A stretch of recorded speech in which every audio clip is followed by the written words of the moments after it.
सही।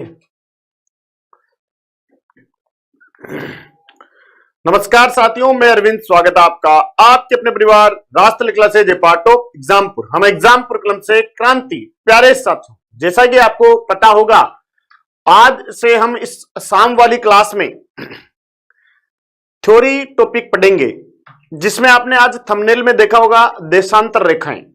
ठीक है, देशांतर रेखाएं आज हम पढ़ने वाले हैं और देशांतर रेखाओं के अनुरूप हम स्टार्टिंग से पढ़ेंगे इसको। ठीक है, पिछली क्लास का मतलब एक मैं मैराथन क्लास लेकर के आया था। उस क्लास में मैंने अक्षांश रेखाओं के बारे में बता दिया था, तो वो संडे स्पेशल क्लास थी, मैराथन क्लास थी, काफी गैप हो चुका था। प्लेलिस्ट के अंतर्गत वो वीडियो पड़ी है, उस क्लास को आप देख सकते हैं यदि आपने उस क्लास को नहीं देखा हो तो। आज ये क्लास आपकी वेरी वेरी इंपॉर्टेंट रहने वाली है। मैं कह सकता हूं कि ये ज्योग्राफी में अगर आपको बेस बनाना है, वर्ल्ड ज्योग्राफी, इंडिया ज्योग्राफी दोनों में, तो उसमें सबसे बेसिक बात होती है वह है, ठीक है, उसमें बेसिक बात होती है अक्षांश और देशांतर रेखाओं की। इससे आपका जो है बेसिक तैयार होगा। इससे आपको पता चलता है कि कौन सा देश कहां पर स्थित है, कौन सा देश कौन सी कटिबंध के अंतर्गत आता है। तो आइए शुरुआत करते हैं बिना समय व्यतीत किए। तो मैंने इससे पहले एक टॉपिक पढ़ाया था आपको, अक्षांश रेखाएं।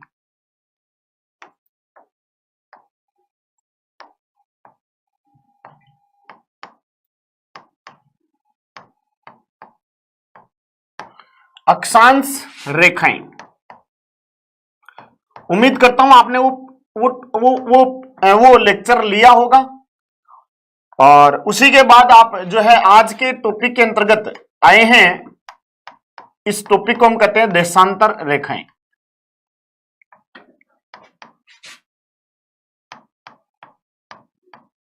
देशांतर रेखाएं सही मायने में देखा जाए तो अक्षांशों के साथ कभी भी रेखा नहीं लगता। ठीक है, देशांतर के साथ रेखा लगता है, ये पहली बात तो आप ध्यान रखेंगे। ठीक है, बेसिक कॉन्सेप्ट है, ये ध्यान रखेंगे। ठीक है, और मैंने आपको एक बात बताई थी कि अक्षांश को हम हमेशा और देशांतर को हम हमेशा अंग्रेजी में किस किस नाम से जानते हैं, तो ध्यान रखें, अक्षांश को हम कहते हैं लेटीट्यूड,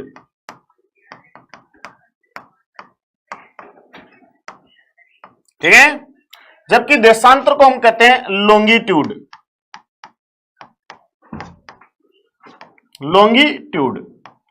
ठीक है, उस दिन मैंने आपको यही बताया था जब मैंने क्लास ली थी।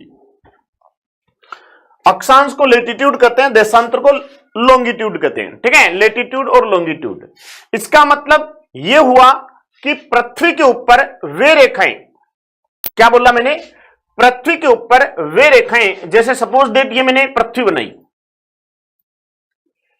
सभी साथी लोग मुझे कमेंट करके बताएंगे क्या ये पृथ्वी है।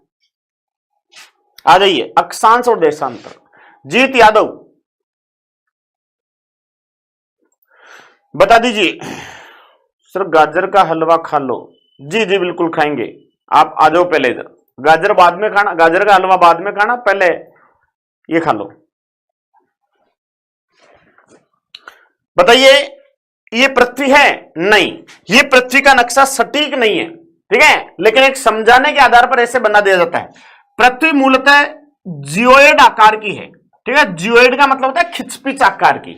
खिचपिच मतलब ऊपर से चपटी, ऊपर और नीचे से चपटी और दोनों तरफ से गोल, ऐसी है हमारी पृथ्वी।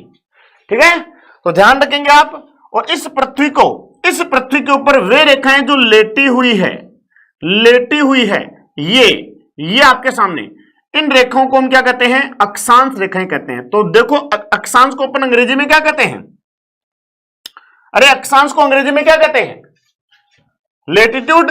तो ट्यूड को काट दो, इसको ट्यूड को भी काट दो, कहां दिक्कत है। तो पृथ्वी पर वे रेखाएं जो लेटी हुई है, आडी पड़ी है, क्षितिजाकार है, पश्चिम से पूर्व या पूर्व से पश्चिम की ओर खींची गई है, उन रेखाओं को हम क्या कहेंगे, अक्षांश रेखाएं कहेंगे। ठीक है, ध्यान रखेंगे आप सभी साथी लोग। और पृथ्वी पर वे रेखाएं जो लॉन्ग है, लॉन्ग मतलब LONG, बचपन से आपको रटाया जाता है LONG, लोंग, लोंग यानी लंबा, और लंबा मतलब यह लंबाई हमेशा उत्तर से दक्षिण की तरफ मापी जाती है। तो पृथ्वी पर वे रेखाएं जो उत्तर से दक्षिण यानी लंबी हैं, उन रेखाओं को हम क्या कहेंगे? उन रेखाओं को हम कहेंगे, जबकि अक्षांश देशांत रेखाएं ऐसी नहीं होती है। देशांत रेखाएं ऐसी नहीं होती। देशांत रेखाओं में एक रेखा यूं खींच दी ना, तो बाकी सभी की सभी रेखाएं यूं होती है।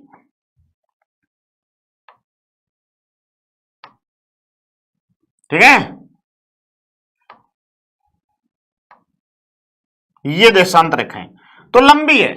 तो ये आपके सामने बनती है कौन? देशांत रेखाएं।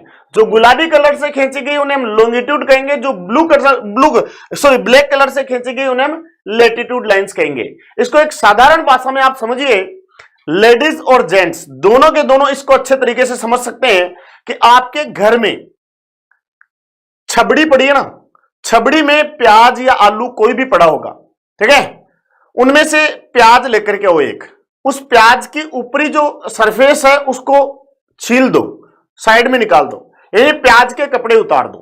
ठीक है, प्याज के कपड़े आपने उतार दिए तो क्या, एक चक्कू हाथ में लिया आपने, चाकू का हाथ में लिया, और एक प्याज को आपने हाथ में लिया। अगर प्याज को आप आडे रूप में काटोगे, आडा मतलब क्षितिजाकार रूप में काटोगे, प्याज के आपने गोलाकार पीस किए, ठीक है, गोलाकार मतलब आपने प्याज को ऐसे काटा, आडा काटा, आडा मतलब क्षितिजाकार काटा, तो वो क्या बना आपका? सलाद बना। सलाद बनेगा ना, प्याज को अपन गोल गोल काटेंगे तो क्या होगा? सलाद बन गया साहब। ठीक है, और इसी प्याज को आप खड़ा काटो, और खड़े खड़े काट काट करके उसके 4-5 पीस कर दो, और वो सलाद के रूप में आएगा क्या? नहीं, वो आएगा सब्जी के अंदर जो तड़का लगाने में आपके काम में आएगा, वो वाला प्याज आपके सामने हो जाएगा।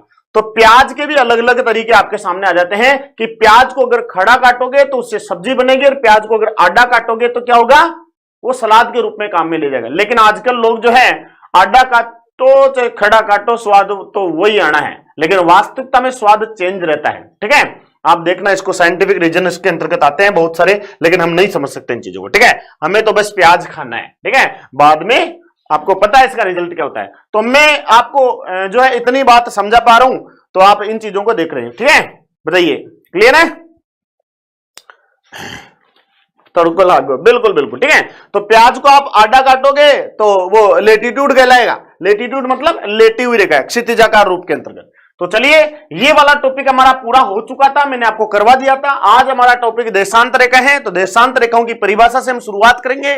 उम्मीद करता हूं आप सभी साथी लोग अभी वर्तमान में बिल्कुल तल्लीनता के साथ में मुझे सुनेंगे, और अपनी कॉपी और पेन साथ में लेकर के अपने नोट्स बनाते रहेंगे। ठीक है, तो शुरुआत करते हैं।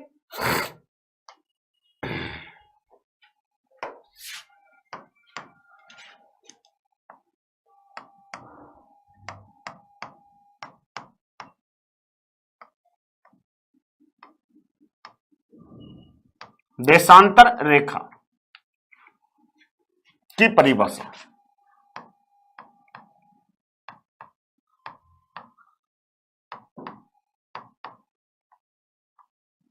देशांतर रेखा की परिभाषा,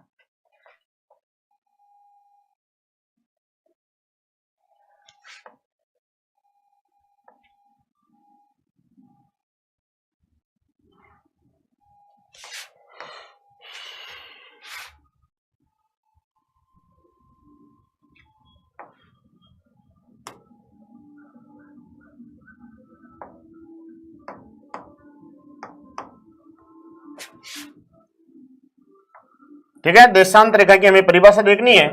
तो परिभाषा क्या होगी, देखिए,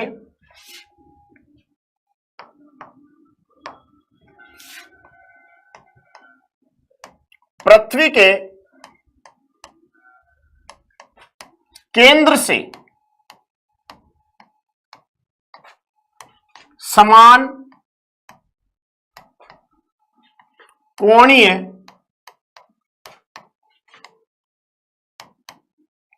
दूरी पर, पृथ्वी के केंद्र से समान कोणीय दूरी पर उत्तर से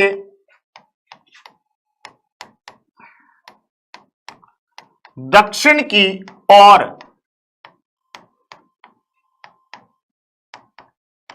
खींची गई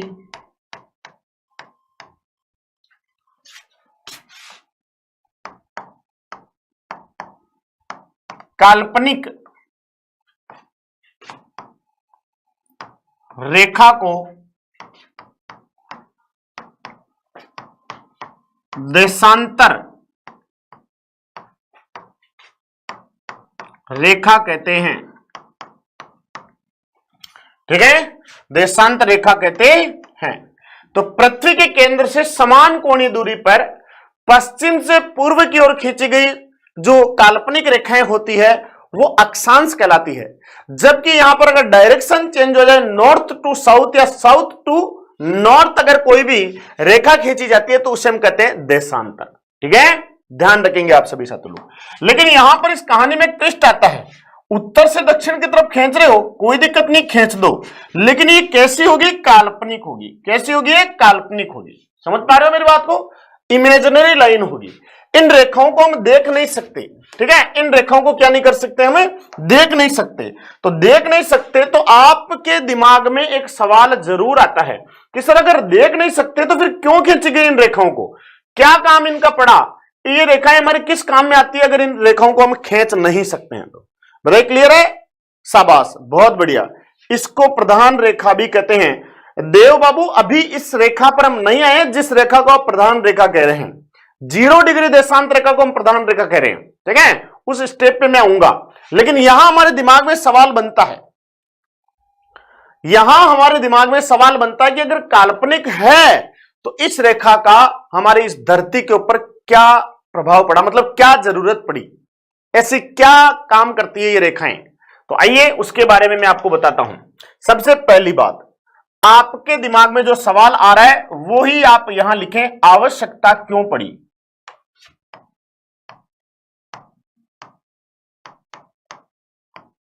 आवश्यकता क्यों पड़ी? किसकी? देशांतर रेखाओं की। तो आवश्यकता क्यों पड़ी? तो उसमें आपका एक कारण होगा अवस्थिति का निर्धारण करना। एक स्थान से दूसरे स्थान की अवस्थिति का निर्धारण करना। अवस्थिति मतलब लोकेशन। पूरी पृथ्वी पर अगर आप राजस्थान को ढूंढना चाहें, पूरी पृथ्वी पर आप बीकानेर जिले को ढूंढना चाहें, पूरी पृथ्वी पर आप अजमेर, भरतपुर, धौलपुर किसी भी डिस्ट्रिक्ट को ढूंढना चाहते हैं तो वो केवल और केवल मुमकिन है अक्षांश और देशांतर रेखा के आधार पर। लोकेशन, चाहे आप अमेरिका में बैठे हैं तो आप गूगल पे सर्च करिए कि राजस्थान का विस्तार कहां पर, वो अपने आप आपको गूगल जो ढूंढ ढांड करके मैप के अंतर्गत लाके छोड़ देगा कि ये यहां पर स्थित है। ठीक है, तो ध्यान रखेंगे अक्षांश और देशांतर दोनों का काम क्या है? एक स्थान से दूसरे स्थान की लोकेशन को डिटरमाइन करता है, अवस्थिति का निर्धारण करता है। तो पहला कारण इसका हो गया आपके सामने, क्या? पहला कारण आपके सामने हो जाता है इसका, अवस्थिति का निर्धारण करना। लिखिए, आप यहां पर लिख लो, अवस्थिति का निर्धारण करना।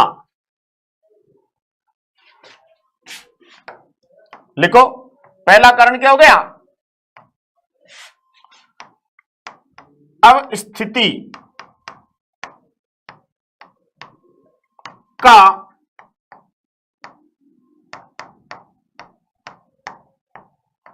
निर्धारण करना, ये फर्स्ट रीजन इसका हो जाता है। सेकंड रीजन अगर आपको पूछा जाए तो आप आजकल एक मोबाइल भी आता है, तो आजकल एक वॉच, रिस्ट वॉच, कलाई में पहनने वाली एक घड़ी आती है, एक दीवार घड़ी आती है, एक मोबाइल के अंदर भी घड़ी आती है। तो इन तीनों चीजों से क्या करते हो आप? मोबाइल से तो फोन पर बात भी करते हो, और फोन पर बात करने के अलावा आप जो है चेटा चाटी भी करते हो, और इसके अलावा जो है आप टाइम भी देखते हो कि मुझे चेटा चाटी करते हुए कितनी देर हो गई, तो वो मोबाइल में आप टाइम देख लेते हो। अगर आप किसी ऑफिस में हो, कहीं पर भी हो, तो मोबाइल जेब से नहीं निकालने का टाइम मिल रहा तो हाथ में लगी पड़ी घड़ी को देख लेते हो। ठीक है, अगर हाथ को ऐसे करने में भी जोर आ रहा है तो दीवार पर आप नजरें घुमाओगे, कहीं घड़ी लगी है तो वहीं से आप टाइम देख लोगे। मतलब आदमी के पास में सुविधाएं बहुत सारी है, किसी भी तरीके से काम ले सकता है। तो इसका मतलब, मेरा कहने का मतलब है कि जो आप घड़ी के अंदर टाइम देखते हो, वो टाइम किसके आधार पर देख पाते हो? तो वो देख पाते हो आप इस देशांतर रेखा के आधार पर। ठीक है, तो देशांतर रेखाओं को खींचने का दूसरा कारण क्या है? एक स्थान से दूसरे स्थान का समय का निर्धारण भी किसके आधार पर किया जाता है? तो वो आपके सामने ध्यान रखना। ठीक है, चलिए, बहुत बढ़िया, शाबाश, बहुत बढ़िया। ठीक है, चलिएगा। तो दूसरा हो जाएगा आपके सामने समय का निर्धारण करना।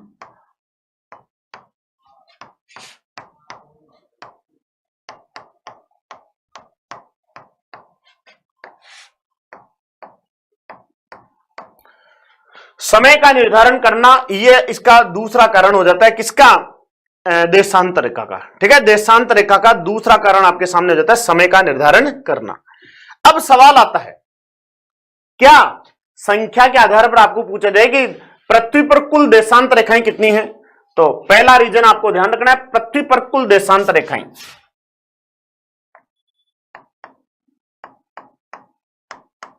देशांतर रेखाओं की कुल संख्या।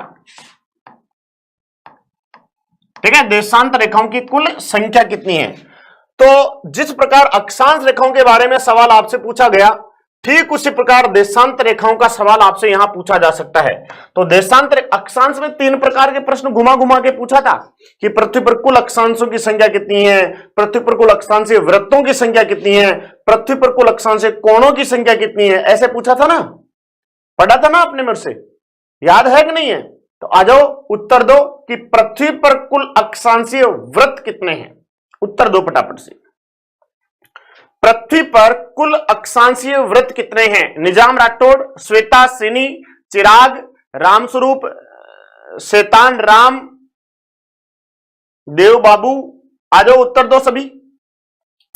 मैंने आपको एक सवाल पूछा है अभी कि पृथ्वी पर कुल अक्षांशीय वृत्त कितने हैं, फटाफट फटाफट उत्तर दे दो। सैंडी वर्मा, अक्षांश 181, अक्षांश रेखाएं 179, अक्षांशीय वृत्त 180। Very good very good. थोड़ा कंफ्यूज तो नहीं हो रहा है सैंडी? देख ले एक बार। 180 180 180, रामस्वरूप जी 191 पे चले गए, बहुत बढ़िया।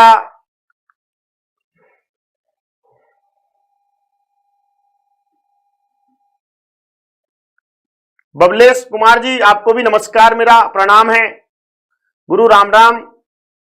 गोलगप्पे तो अब खत्म हो गए। अच्छा, सैंडी कह रहा सही है, गलत है बाबू। क्या अक्षांशों को रेखा कहते हैं क्या?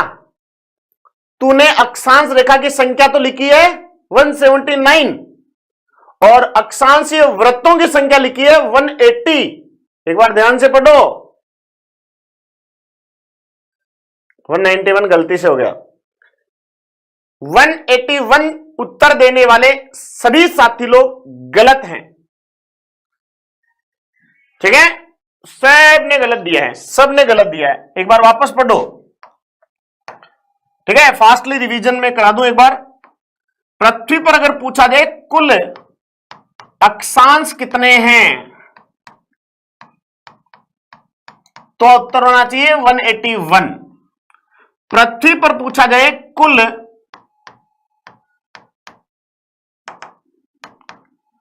अक्षांशीय वृत्त कितने हैं, तो वो होंगे 179। और पृथ्वी पर कुल अक्षांशीय कोण कितने हैं, तो कोण होंगे 180। ठीक है, 180। इनका मैंने आपको सॉल्यूशन पूरा बता दिया था किस प्रकार से कैसे है। 0 डिग्री, 0 डिग्री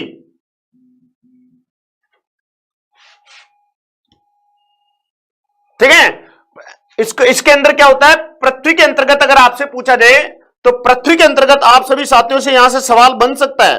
क्या बन सकता है? तो आपको एक बात तो ध्यान रखना ही रखना पड़ेगा। ठीक है ना, तो कुल अक्षांशों की संख्या 181 है और कुल अक्षांशीय वृत्त, तो उत्तरी 90 डिग्री और दक्षिणी 90 डिग्री दोनों को माइनस करते हैं अपन टोटल में से, तो आपके सामने आ जाता है क्या, 2 माइनस करते हैं तो 179। लेकिन कोण अगर आपसे पूछा जाए तो 0 डिग्री का कोई कोण नहीं होता, तो टोटल में से 0 डिग्री अक्षांश रेखा को माइनस करते हैं तो यहां पर सवाल आ जाता है। तो बताइए क्लियर है कि नहीं है? शाबाश। ठीक है ना। शाबाश शाबाश शाबाश, बहुत बढ़िया। चलिए, उम्मीद करता हूं इतनी सी बात आप सभी साथी लोग समझ चुके होंगे। तो जिस प्रकार अक्षांश रेखाओं की संख्या से संबंधित आपको कंफ्यूजन भरा सवाल पूछा गया, उस प्रकार आपको देशांतर में सवाल कंफ्यूजन से भरा हुआ नहीं पूछा जाएगा। यह आएगा देशांतर रेखाओं में संख्या पूछे तो डायरेक्ट एक सटीक उत्तर दे देना कि 360 देशांतर रेखाएं हमारी पृथ्वी पर पाई जाती है। ठीक है, चलिएगा।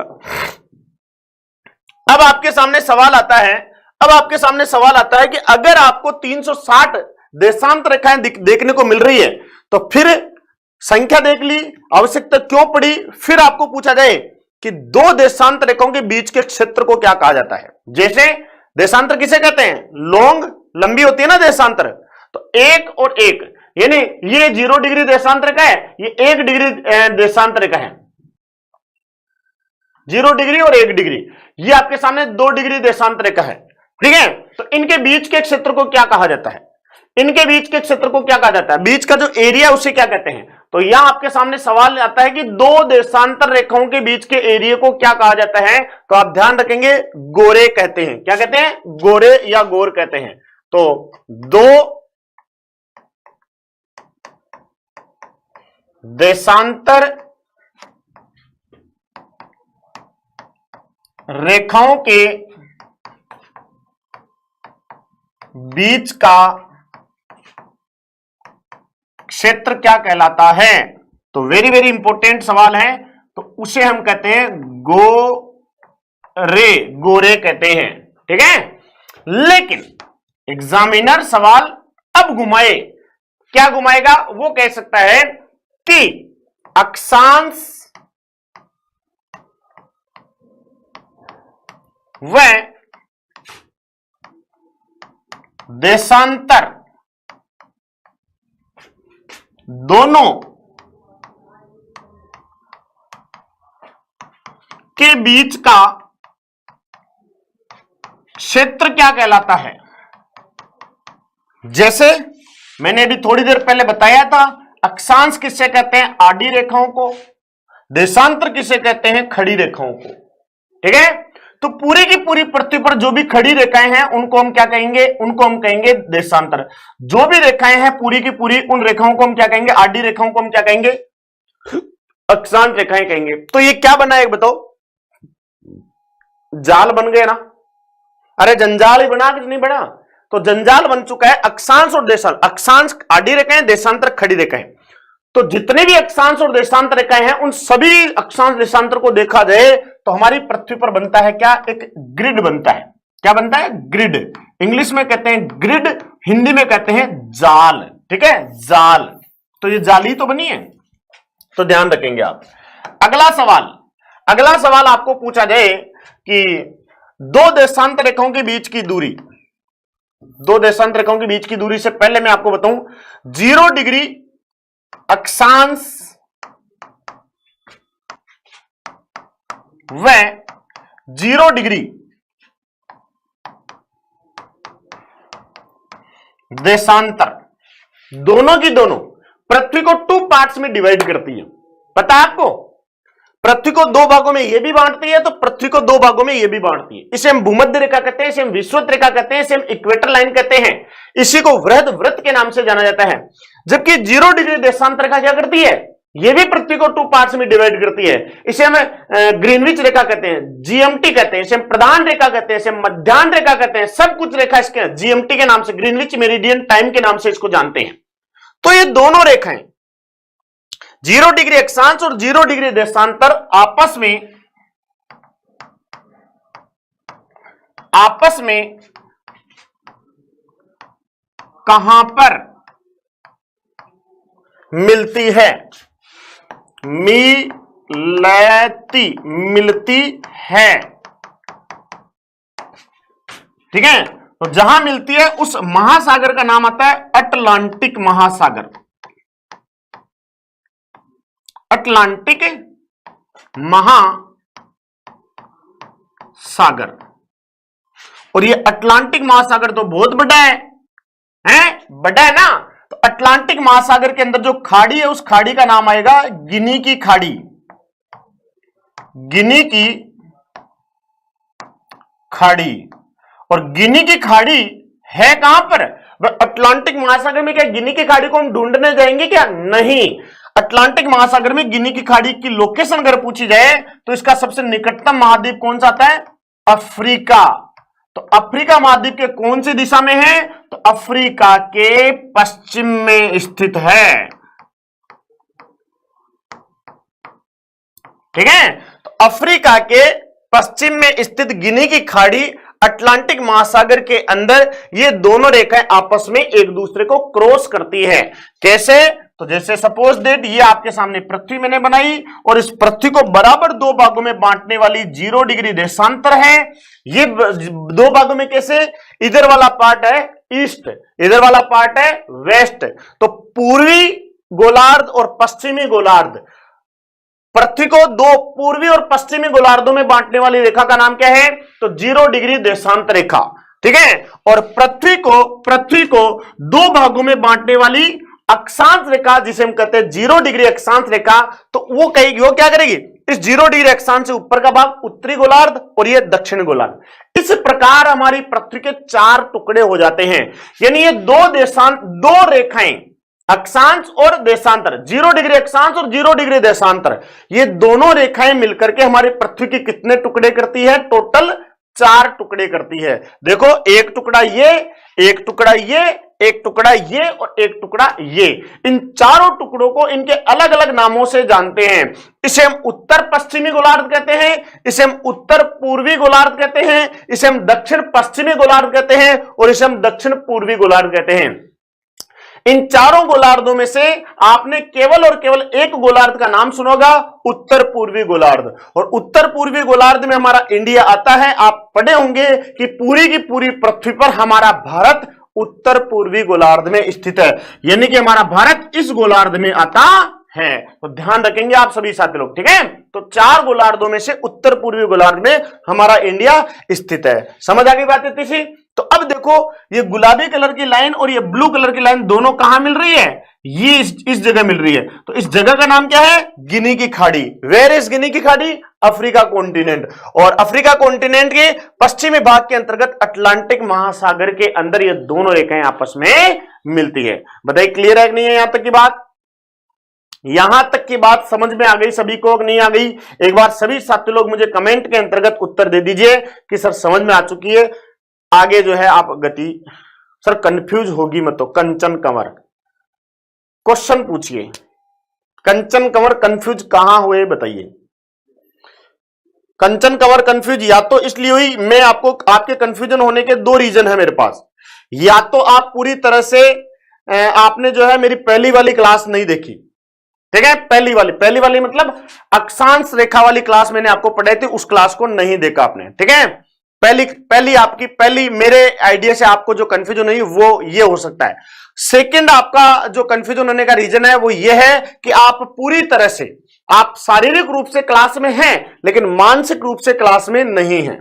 मानसिक रूप से मतलब आपका मन 2 जगह विचलित हो रहा है। क्लास लेने के बाद खाना खाना है, या क्लास लेते समय आप ज्यादा कमेंट पढ़ रहे हैं और क्लास के अंदर ज्यादा, क्लास में आप कम इंटरेस्ट ले पा रहे हैं। तो पहले आप कमेंट को बंद कर दीजिए, क्योंकि आपको पता है यहां पर कई लोग ऐसे हैं जो बकलोलियां कर रहे हैं। बकलोलियां का मतलब एक दूसरे से बातें कर रहे हैं। चेटा चाटी इनको व्हाट्सएप पर कोई करने को मिलता नहीं है या मिलती नहीं है, तो ये यहां पर चेटा चाटी करने के लिए आ जाते हैं। तो आप सभी एक जो पढ़ने वाला स्टूडेंट है अपने आप में, तो उसको एक उद्देश्य रखना है कि मुझे अगर पढ़ना ही है तो आप कमेंट ऑफ करके पढ़िए। और प्लीज मैं जो गर्ल्स है, बहनें हैं, उनसे मैं रिक्वेस्ट करना चाहता हूं कि आप कमेंट ऑफ कर दो। अपने आप लड़के कमेंट करना बंद कर देंगे। ठीक है, लड़कियां कमेंट करना बंद कर दो, लड़के अपने आप कमेंट नहीं करेंगे।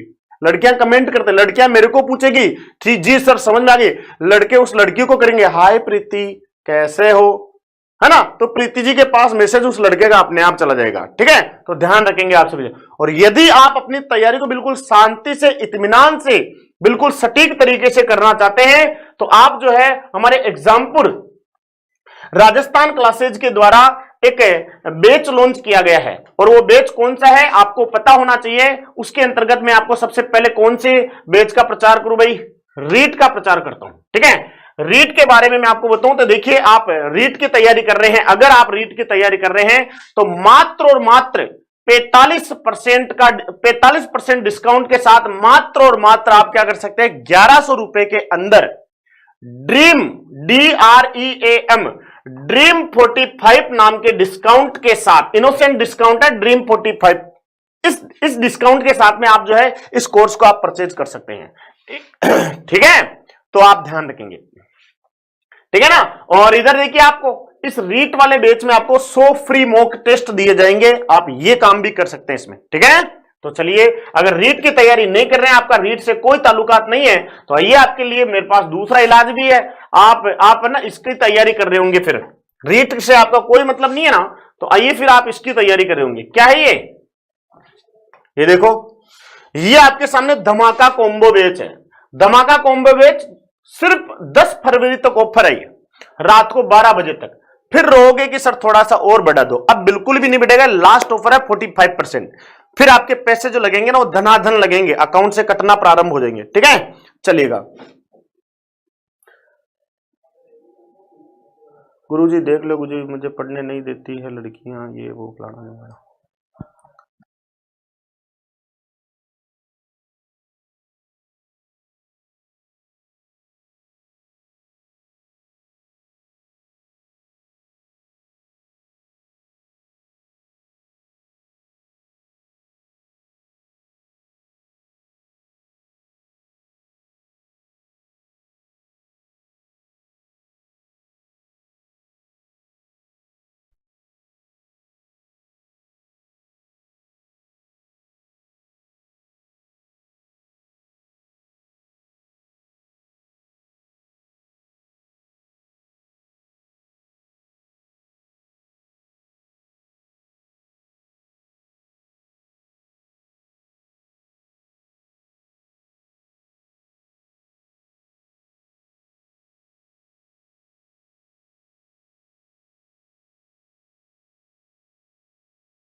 चलिए, प्रतिज्ञा बैच है। प्रतिज्ञा बैच आपके सामने है, वीडियो मेंस वाले साथियों के लिए, जो कि 700 रुपए में, मात्र 700 रुपए के अंतर्गत आपको जो है ये बैच मिल रहा है। और यहां पे ड्रीम 45 कॉम्बो बैच के रूप में अगर लेना चाहो, ये प्रोफेशनल बैच के रूप में नहीं, कॉम्बो बैच लेना चाहते हो तो मात्र 825 रुपए में ड्रीम 45 नाम का कोर्स ले लो। देखो 825 रुपए में तीनों बैचेस ज्यादा महंगे नहीं है अगर देखा जाए तो, ठीक है। आप एफोर्ड कर सकते हो इनको भी, ठीक है। तो आप ले सकते हैं अमृता देवी बैच वन रक्षक वालों के लिए, राजस्थान पुलिस के लिए पन्ना दाई बैच, और प्रतिज्ञा बैच वीडियो मेंस के लिए, ठीक है। आप ले सकते हो इनको भी, ठीक है। चलिएगा, अब मैं मुद्दे पर आता हूं आपके लिए। और ये जो पीडीएफ है ना आपको टेलीग्राम पर मिल जाएगी, आप इस चीज की चिंता भी मत करना, ठीक है। चलिएगा, तो मैंने अभी तक बात की 0 डिग्री अक्षांश और 0 डिग्री देशांतर कहां पर मिलती है। इसके बाद आप आइए, आप लिखेंगे, आप लिखेंगे कि जितने भी जो 0 डिग्री देशांतर रेखाएं हैं, या मैं कहूं 2 देशांतर रेखाओं के बीच की जो दूरी होती है वो समान होती है या असमान होती है, बताइए आप सभी साथी लोग।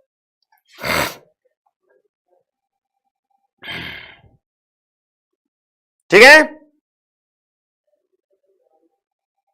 शाबाश शाबाश शाबाश, ठीक है। चलिएगा,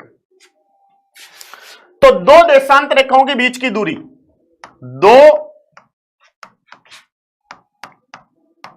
देशांतर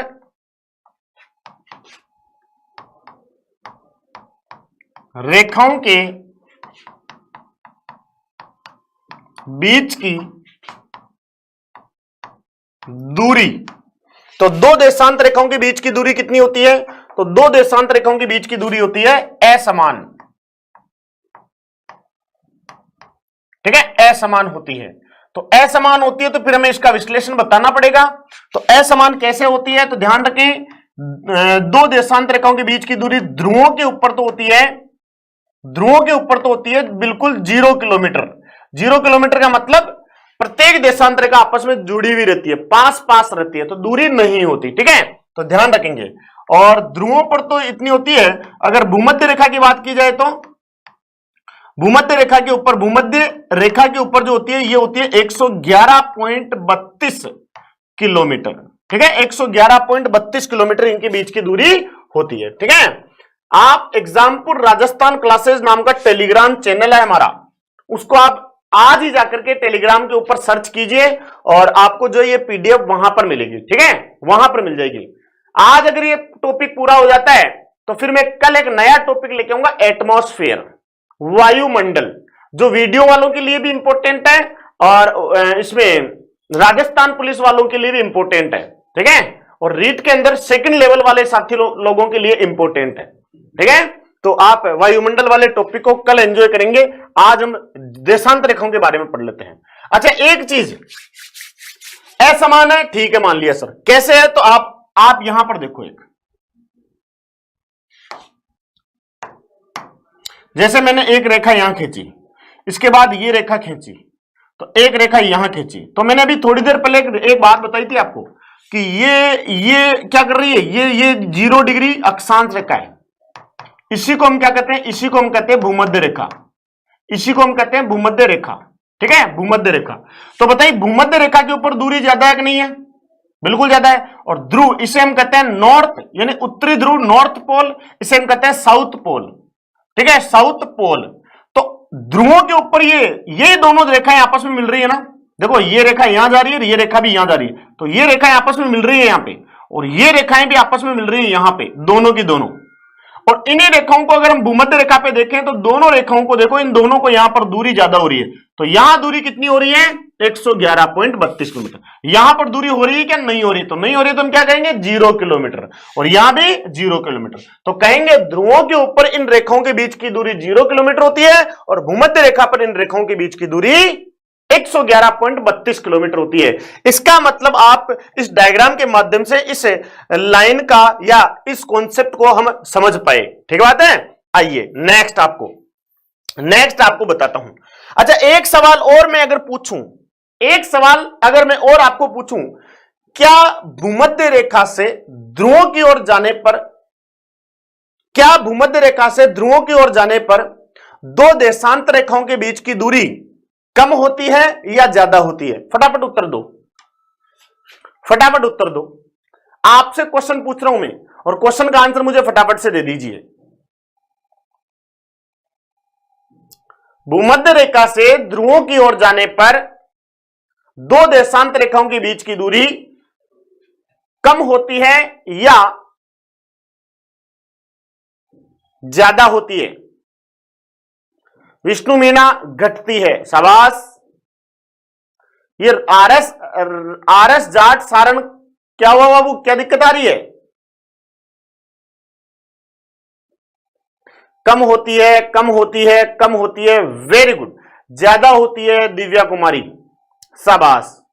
घटती है Kiran, very good very good very good. Sandy Verma, कम होती है, शाबाश शाबाश शाबाश, बहुत बढ़िया। ठीक है, चलिए आ जाइए। फिर कम होती है ना, लेकिन कुछ लोग ऐसे हैं जो कमेंट नहीं कर पा रहे हैं, समझ में नहीं आया, सर बताएंगे तभी हम जो है आगे चलेंगे। तो देखिए, सबसे पहले मैं लाइन लिखा दूं आपको, तो लिखें आप, भूमध्य रेखा से ध्रुवों की ओर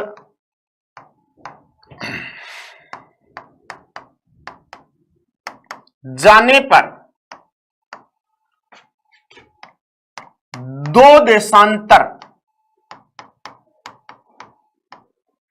देशांतर न लिख कर, अगर मैं यूं कहूं प्रत्येक देशांतर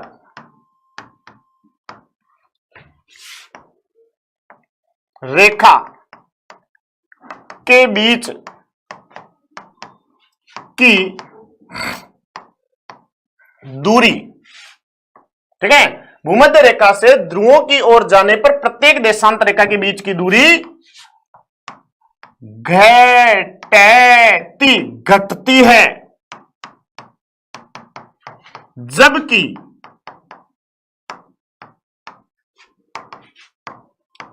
ध्रुवों से भूमध्य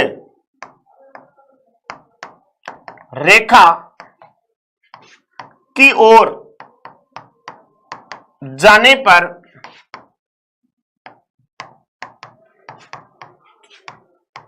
प्रत्येक देशांतर रेखा के बीच की दूरी बढ़ती है। बढ़ती है, ये जस्ट उल्टा हो गया इसका, ये बढ़ती है और ये घटती है। कैसे सर, आइए देखते हैं। जैसे ये पृथ्वी है पृथ्वी है, ये भूमध्य रेखा है और ये ध्रुव है, ठीक है, ध्रुव है, और ये भी क्या है, ध्रुव, ध्रुवों पर। तो भूमध्य रेखा 0 डिग्री अक्षांश। तो भूमध्य रेखा से जब आप ध्रुवों की तरफ जाओगे या ध्रुवों से आप भूमध्य रेखा की तरफ जाओगे, जैसे सपोज दैट मैंने आपके सामने एक रेखा खींची, ये 0 डिग्री देशांतर रेखा है, ठीक है। इसके इधर की तरफ अगर आप एक रेखा देखो तो ये भी 1 डिग्री है और इधर की तरफ देखें तो ये भी 1 डिग्री है, ठीक है। अगर मैं आपको ध्रुवों से भूमध्य रेखा की तरफ लेकर के आऊं, ध्रुवों से भूमध्य रेखा की तरफ लेकर के आऊं, तो दो पास देशांतर रेखाएं हैं, इन दोनों की दूरी यहां बढ़ जाती है ना। ध्रुवों से भूमध्य रेखा की तरफ लाऊंगा तो यहां पर बढ़ जाती है। तो दोनों ध्रुवों से भूमध्य रेखा की तरफ आने पर देशांतर रेखाओं की संख्याएं बढ़ती है। जबकि आप भूमध्य रेखा से ध्रुवों की तरफ जाओ तो अपने आप क्या होगा, जस्ट उल्टा, यानी कि ये क्या दूरी होगी, घटेगी। बताइए क्लियर है कि नहीं है, बताइए क्लियर है कि नहीं है यहां तक की बात। ये इतने छोटे छोटे प्रश्न होते हैं जो आपको कंफ्यूजन में डाल देते हैं कि सर समझ में नहीं आता है वहां परीक्षा में, ठीक है, तो ध्यान रखेंगे आप। चलिएगा आगे मैं बढ़ता हूं आपके लिए। क्या प्रत्येक देशांतर रेखा पृथ्वी पर एक अर्धवृत्त का निर्माण करती है या पूरे वृत्त का निर्माण करती है? उत्तर दीजिए फटाफट से, बताइए फटाफट से। आपसे सवाल कर रहा हूं मैं, आपके सवाल का उत्तर आप ही दोगे, यहां कोई भी नहीं देने वाला। बताइए, प्रत्येक देशांतर रेखा पृथ्वी पर अर्धवृत्त का निर्माण करती है या पूरे वृत्त का निर्माण करती है? होल सर्कल या सेमी सर्कल? बताइए। सुनील भाटी जी, क्वेश्चन समझ में नहीं आएगा आपको? टीम ओरिजिन करें पूरे वृत्त का बताता हूं मैं, टीम जी बताता हूं, ठीक है। चलिए बहुत बढ़िया, शाबाश। प्रेमचंद कुमावत रूपनगढ़, गुड इवनिंग जी, गुड इवनिंग। आज किधर से आ गए आप? दोनों गोलार्धों में डोलड्रम क्षेत्र में दूरी बढ़ेगी, ठीक है। किट्टू चौधरी, अर्ध, बहुत बढ़िया, शाबाश, वेरी गुड। देखो कुछ लोग अर्ध बता रहे हैं, कुछ लोग पूरा वृत्त बता रहे हैं, ठीक है। तो आइए मैं बता देता हूं, ठीक है। आपने अपने पक्ष को रखा तो मैं यही बताना चाहता हूं कि जैसे सपोज दैट ये पृथ्वी है ना, इस पृथ्वी पर जैसे ये 1 डिग्री देशांतर, 0 डिग्री देशांतर रेखा है, ठीक है, 0 डिग्री देशांतर रेखा है। इसके बाद में इधर की तरफ एक रेखा खींची गई है, ये क्या है, 0 डिग्री देशांतर रेखा के पास में क्या है, ये 1 डिग्री पूर्वी देशांतर रेखा है। और मैंने पूर्वी देशांतर रेखा है, क्या है, रेखा।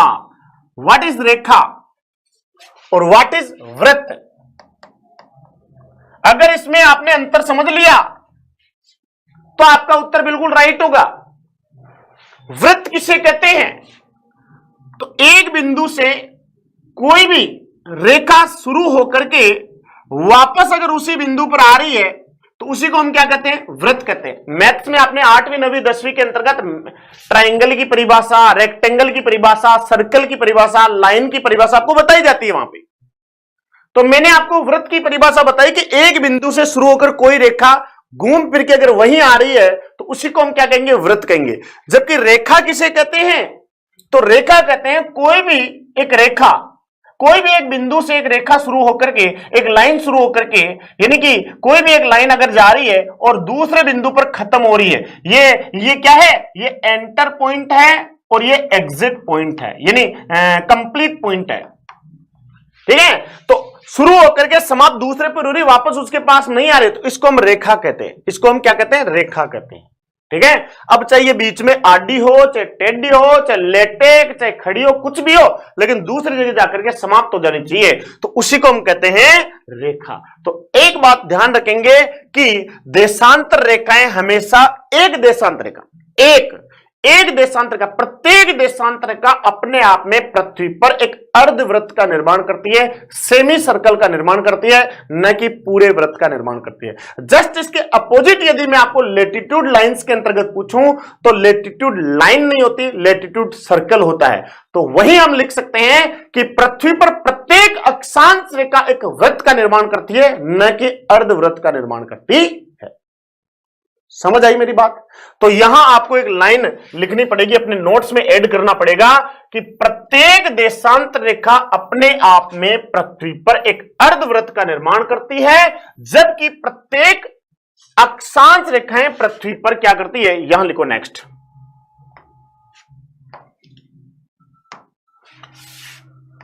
पृथ्वी पर प्रत्येक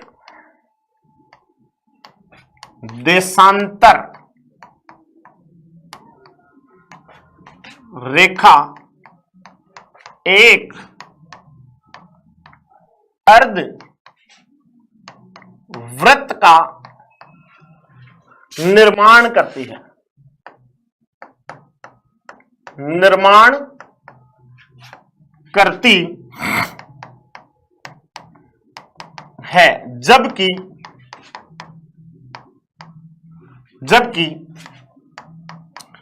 प्रत्येक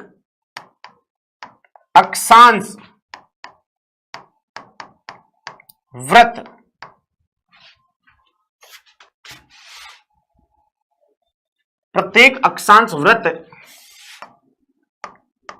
पूर्ण रूप से वृत्त का निर्माण करते हैं। ठीक है,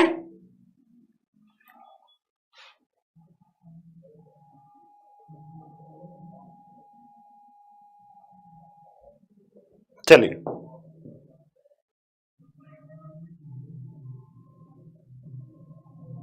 वेरी गुड। नेक्स्ट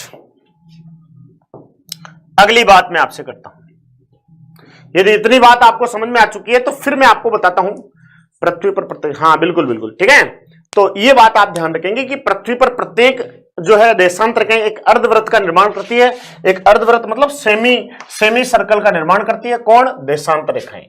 ठीक है, और जो है ना आपके ये जबकि प्रत्येक अक्षांश रेखाएं क्या करती है, एक पूर्णतः वृत्त का निर्माण करती है। क्लियर है ना?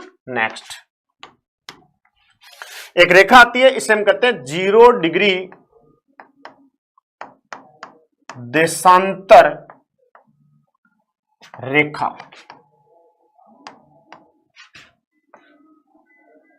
इसे हम क्या क्या कहते हैं, इसके नाम, इसे हम कहते हैं 0 डिग्री देशांतर रेखा को हम कहते हैं GMT। इसे हम कहते हैं प्रधान रेखा। इसे हम कहते हैं मध्याह्न रेखा।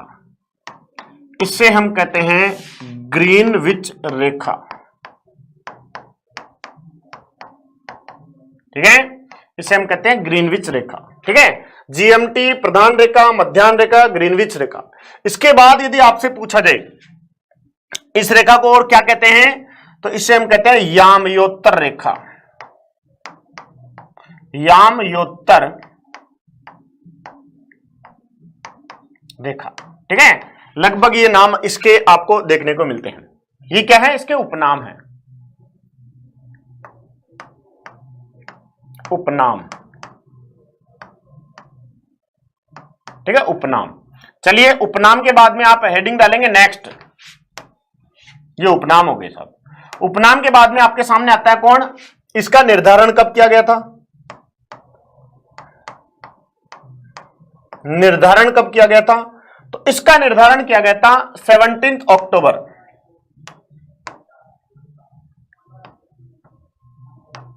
सॉरी 27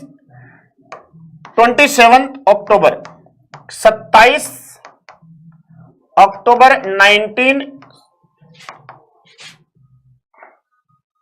1884, ठीक है। 27 अक्टूबर 1884 के दिन इसको जो है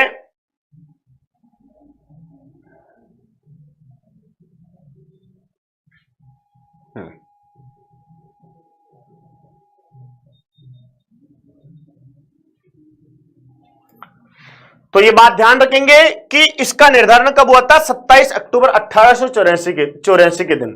किस लिए निर्धारण हुआ, क्या काम है इसका, तो सबसे पहली बात ध्यान रखें, इसका निर्धारण क्यों हुआ, कब हुआ, 27 अक्टूबर को हुआ, तो किस लिए हुआ, कारण क्या था। तो ध्यान रखें, इसका निर्धारण हुआ था पूरे के पूरे संसार के अंदर समय का निर्धारण किया जाना है। तो समय का निर्धारण करने के लिए एक बेस लाइन इनको सेलेक्ट करना था, और वो बेस लाइन सेलेक्ट करनी थी, तो सेलेक्ट करने का एक मीटिंग रखी गई थी, एक कमिट रखे गया था। कब रखा गया था, 27 अक्टूबर 1884 के दिन। अब निर्धारण कब हुआ था ये तो आपको पता चल गया, लेकिन अगर सवाल आपको पूछा जाए कि कहां पर हुआ था, निर्धारण कहां पर हुआ था, फिर आपसे पूछा जाएगा कि अध्यक्षता किसने की थी, जो मीटिंग आयोजित हुई थी, अध्यक्षता किसने की थी, और कितने देश इसके सदस्य बने थे, सदस्य देशों की संख्या कितनी थी जो इसमें शुरुआत के अंतर्गत गए थे, ठीक है। तो ये बातें आपको ध्यान रखनी है, शुरुआती बातें, ठीक है। तो कहां पर इसका निर्धारण हुआ,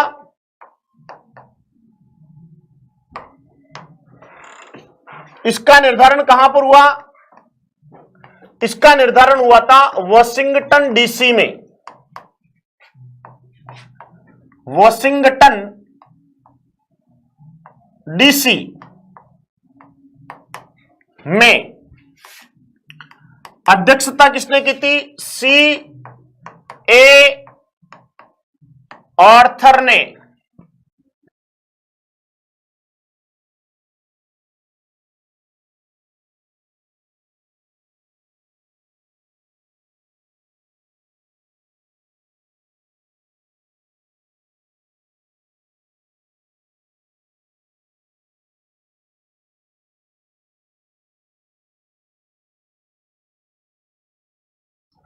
ठीक है, सदस्य देश कितने थे, तो 26 देश,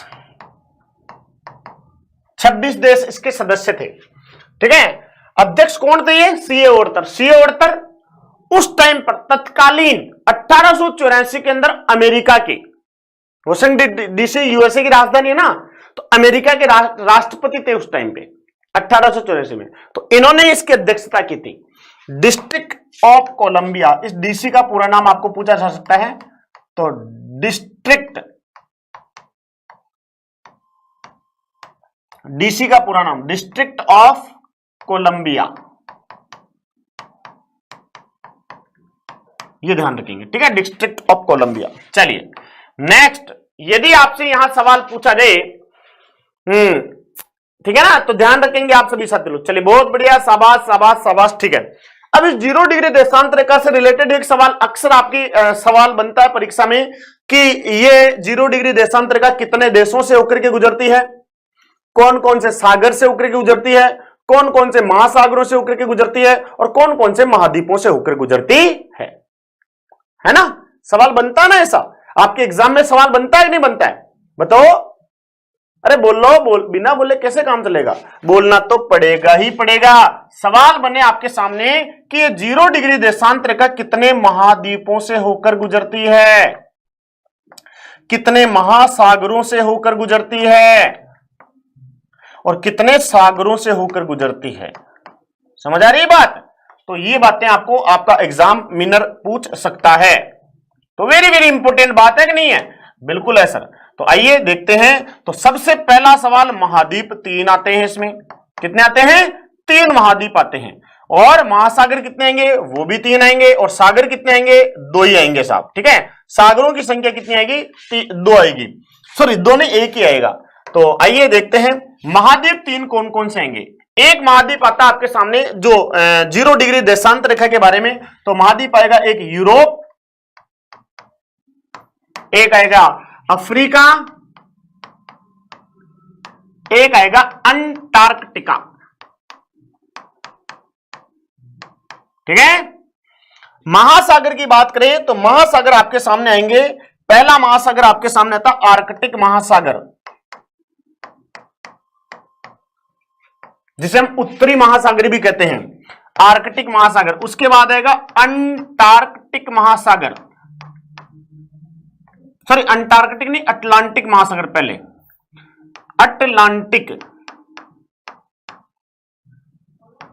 अटलांटिक महासागर, फिर आएगा आपके सामने अंटार्कटिक महासागर। इसे हम उत्तरी महासागर कहते हैं, इसे हम दक्षिणी महासागर कहते हैं। ठीक है।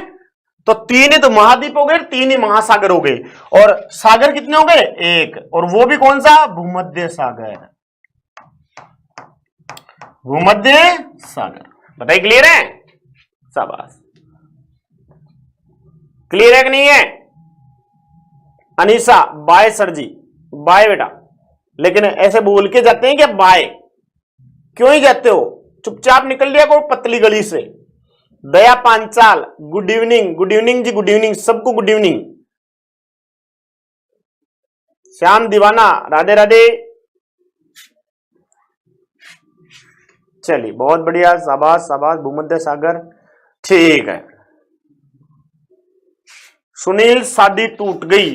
प्रियंका, प्रियंका, एक दिन भी ऐसा निकला क्या कि आज तो मैं इस क्लास के अंदर पढ़ने के मूड से आई? निकला एक दिन भी ऐसा कभी तेरा? प्रियंका, कभी पढ़ लिया कर, उद्धार हो जाएगा लाइफ में।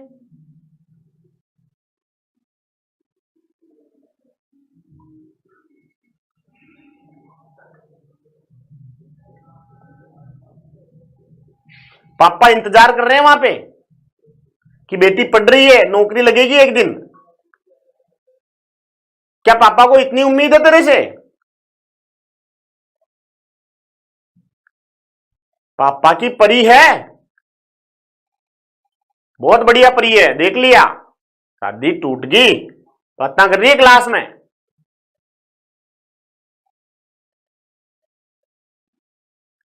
और क्लास को कितना गंदा बना के रखते हो यार तुम्हें। अरे थोड़ा इसको तो छोड़ दिया करो, केवल विद्या का मंदिर है, इसको तो पवित्र रख लो यार।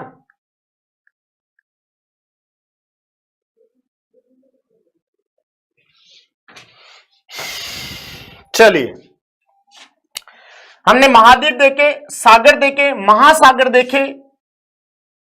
अब देखते हैं देश कि 0 डिग्री देशांतर का कितने देशों से होकर गुजरती है। संख्यात्मक दृष्टि से बात की जाए तो उसमें देशों की संख्या आएगी 8 देश। और वो 8 देश कौन कौन से आते हैं, आइए उनके बारे में हम डिस्कस करते हैं।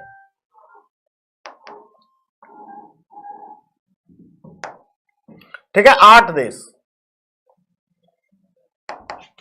तो 8 देशों के नाम मैं उत्तर से दक्षिण की तरफ क्रम बता रहा हूं पहले तो, फिर उन 8 देशों को याद करने की एक ट्रिक बता दूंगा।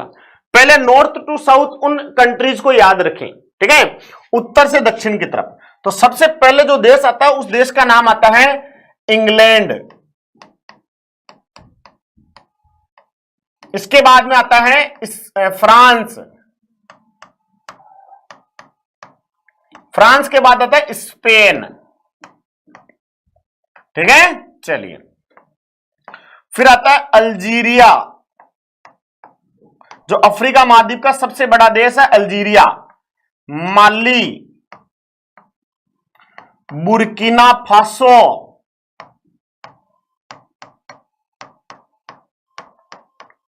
घाना, कितने हो गए?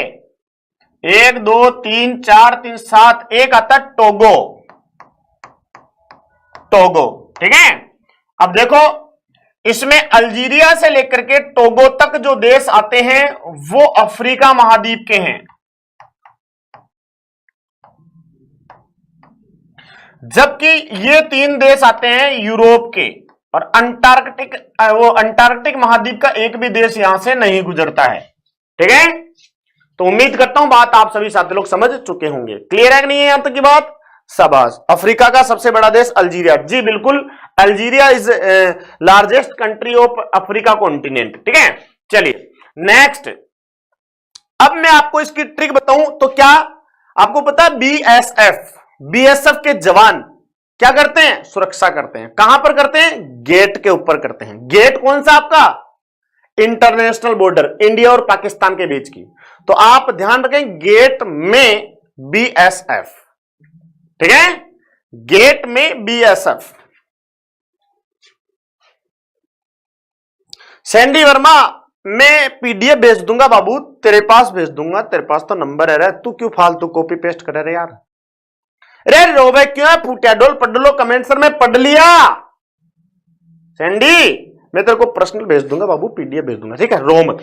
लेकिन तू समझ में आ गया ना, यहां सेट होना चाहिए। कॉपी किताब में या स्क्रीनशॉट में सेट करने का मतलब क्या निकलता है? अगर यहां सेट अगर कोई बात हो जाती है ना तो सफिशियंट है, क्योंकि स्क्रीनशॉट तो लेगा तो ऐसे जैसे कोई एग्जाम हॉल के अंदर उस स्क्रीनशॉट को ले जाएगा, और कॉपी में नोट्स तो ऐसे बना रहा बंदरवाल बना करके ऐसे सजा के, काला पेन यहां पे लिख रहा है, फिर सर भी देख सफेद पेन यहां पे और नीला पेन, ऐसे सजा के लिख रहा है, जैसे यही कॉपी वहां एग्जाम हॉल में लेके जाएगा ये, हैं? अरे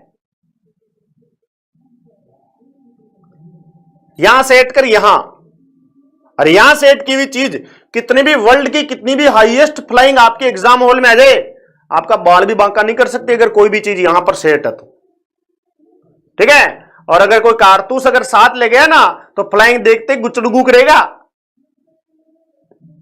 ठीक है। तो देखें, तो याद रखें आप, GAT गेट, ME में BSF। तो बताइए क्लियर है कि नहीं है? ये आप जो है टीम ओरिजिन कह रहे हैं सर, क्या कह रहे हो आप? सर मुझे लेना है, हाँ। टीम ओरिजिन ने क्या किया इंग्लिश में? दे दूंगा, स्क्रीनशॉट दे दूंगा, आप चिंता मत करो, ठीक है। चलो फिर, शाबाश, बहुत बढ़िया। तो मैं आपको बता क्या रहा हूं यहां पे, मैं आपको बता रहा हूं, देखो जी से क्या होगा? जी से देखो कोई देश दिख रहा है क्या आपको? है घाना, ए से अल्जीरिया, टी से टोगो, एम से माली, ई से इंग्लैंड, बी से बुर्किना फासो, एस से स्पेन, एफ से फ्रांस। तो गेट में कौन है? बीएसएफ के जवान हैं। तो आपको जो है यहां से याद हो जाना चाहिए। देख अनीसा बोबारिया का नाम ही को तीसरी बार बाय कर लिया, लेकिन हाल तक गई को नहीं आ। यूं बड़ो फूटियो ढोल कौन हो सके, बता सके क्यों कोई? अनीसा, अगर तू सोच रही है कि मैं इस क्लास में आज टाइम पास करने के लिए आई हूं तो तेरी गलत सोच है। तू टाइम पास कभी नहीं कर सकती, टाइम तेरे को पास कर सकता है, ठीक है। टाइम तेरे को पास कर सकता है, ये 100% बात है। तू टाइम पास हम करते हैं क्या? टाइम हमारे को पास कर रहा है, सोचना। और टाइम हमारे को पास करते करते करते करते करते एक दिन सिचुएशन ऐसी आ जाएगी कि आज के 5 साल बाद दाढ़ी और बाल दोनों सफेद हो जाएंगे, मुंह लटक जाएगा, झुर्रियां आ जाएगी, समझ में नहीं आएगा कि आज मैं किस हालत में हूं। और हो सकता है कईयों के तो तैयारी करते करते बाल ही उठ जाए, धोले की तो दूर की बात है। तो आज अभी शाम को रजाई के अंदर घुसते ही एक बात सोच लेना कि आज मैं एक असफल व्यक्ति हूं। आज के 5 साल बाद, 2 साल बाद, 3 साल बाद मैं अपने आप को कहां पर पाना चाहता हूं, आज ही डिसाइड कर लेना रजाई के अंदर घुस के, ठीक है। तुम्हें कितना ही मोटिवेशन दे दो, पता नहीं फर्क ही नहीं पड़ता, तुम्हारे हर एक चीज ऊपर से जाती है। अगर एक दिन नीचे से जाने लग गई ना चीज, तो मैं कह रहा हूं समझ में आ जाएगी कि आज मैं क्या हूं और कल क्या बन जाऊंगा।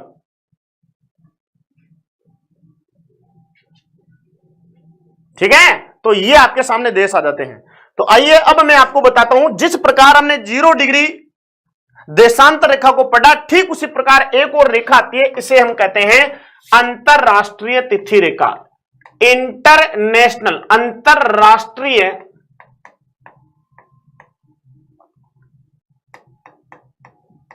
तिथि रेखा, इंटरनेशनल डेट लाइन। तो इंटरनेशनल डेट लाइन में एक पहली बात तो लिखेंगे 180 डिग्री 180 डिग्री देशांतर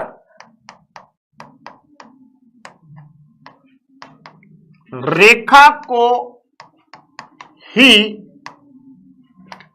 आईडीएल कहते हैं। समझ आई बात? 180 डिग्री देशांतर रेखा को ही हम क्या कहते हैं? इंटरनेशनल डेट लाइन कहते हैं। आइडियल मतलब इंटरनेशनल डेट लाइन के नाम से जानते हैं। बताइए, क्लियर है? शाबाश। अब आप नेक्स्ट बात देखें यहां पर कि इंटरनेशनल डेट लाइन के बाद अगर मैं आपको बताने का प्रयास करूं तो आप इसमें एक बात लिखिए कि यह विश्व की एकमात्र टेढ़ी मेढ़ी देशांतर रेखा है। तो लिखें, यह विश्व की एकमात्र टेढ़ी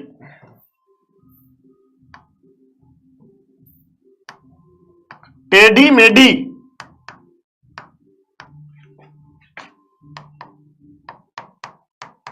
देशांतर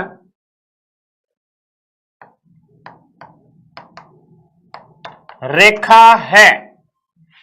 ठीक है, चलिए आइए। अब टेढ़ी मेढ़ी है तो मोड़ा गया है, तो मोड़ा गया तो क्यों मोड़ा गया है? इस रेखा को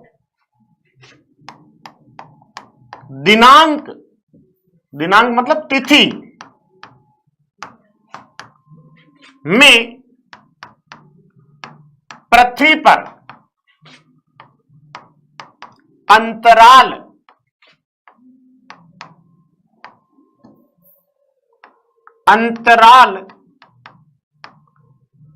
न आए, इसलिए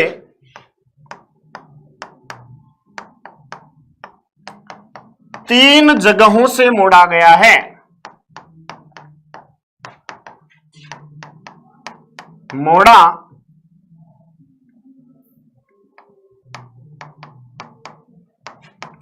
गया है। अब तीन जगहों से इस रेखा को मोड़ दिया गया है। तो तीन जगह कौन कौन सी है? तो आइए, तीन जगहों से मोड़ा गया है। तो जैसे सपोज देती पृथ्वी पर आ रही है ना, तो एक दिशा ये, फिर ये जाएगी तो फिर दूसरी दिशा ये, फिर तीसरी दिशा आपके सामने ऐसे आ जाएगा। तो इस प्रकार इस रेखा को तीन जगहों से मोड़ दिया गया है। तो तीन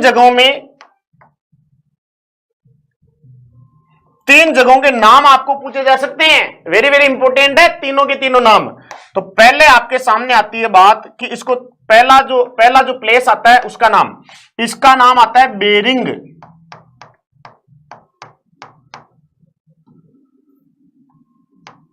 बेरिंग सागर से इसको मोड़ा गया है।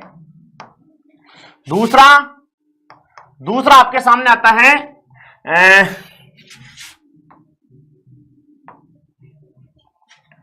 एल्यूएशन द्वीप।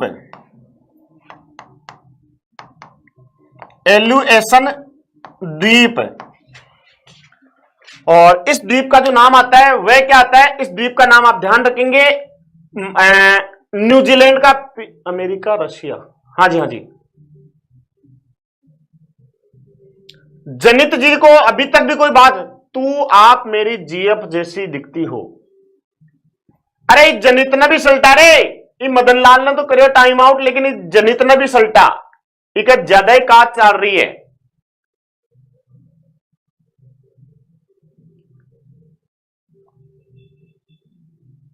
जनित आवडिना जीएफ कहीं हो जीएफ। अरे हाल उग्यो को ने तू त्यार पेली जीएफ बनावा जान को तो जा पेली फुटिया ढोल तू जीएफ है और क्या करे तू मेरी जीएफ जैसी दिखती है। अरे वरे वरे फुटिया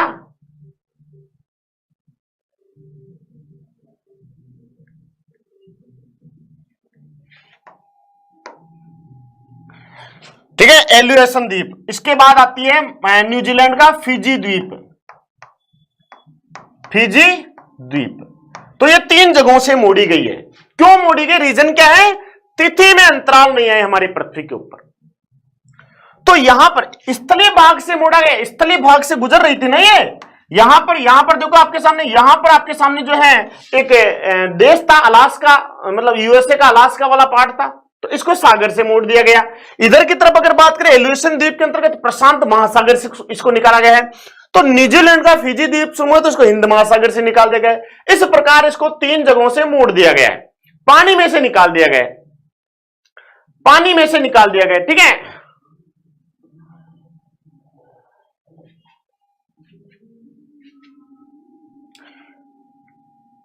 ठीक है, पानी में से निकाल दिया गया। ठीक है, पानी में से, क्योंकि पानी में जनता रहती नहीं है और द्वीप के ऊपर आइलैंड पर जनता रहती है, और आइलैंड पर जनता रहती है तो जैसे सपोज डेट आइलैंड के अंदर में एक कोई भी आइलैंड ले लूं, हमारा ये आइलैंड का नाम लेता हूं मैं लक्षद्वीप। लक्षद्वीप का एक द्वीप आता है, एक मिनिकॉय यानी कि एद्रोत द्वीप आता है।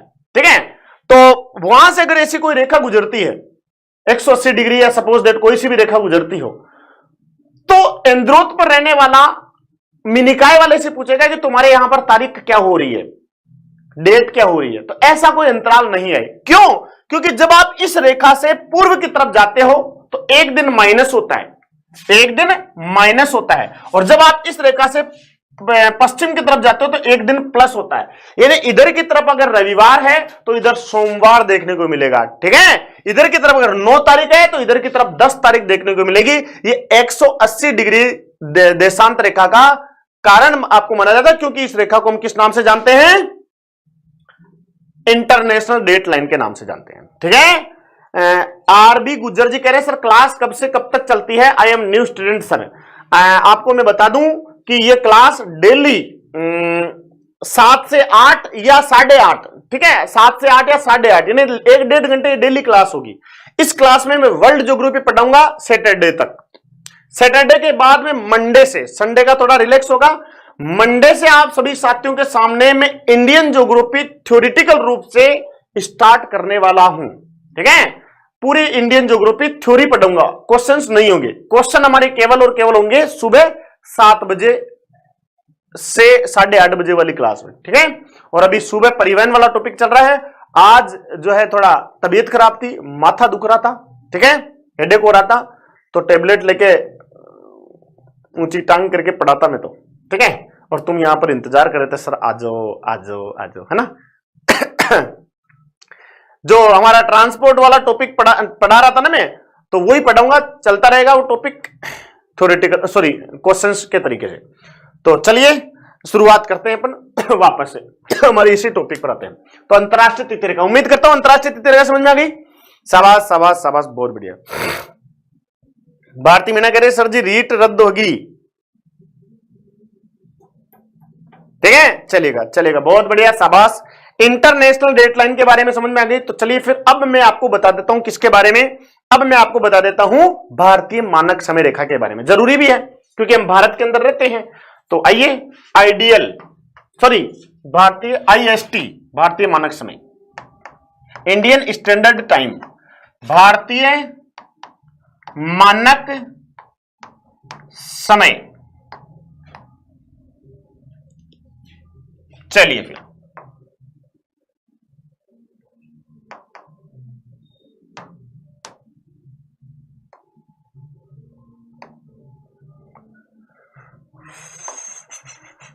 भारतीय मानक समय, इसको हम शॉर्ट फॉर्म में हम कह सकते हैं IST, IST, Indian standard time. क्या है ये इंडियन स्टैंडर्ड टाइम, क्या है?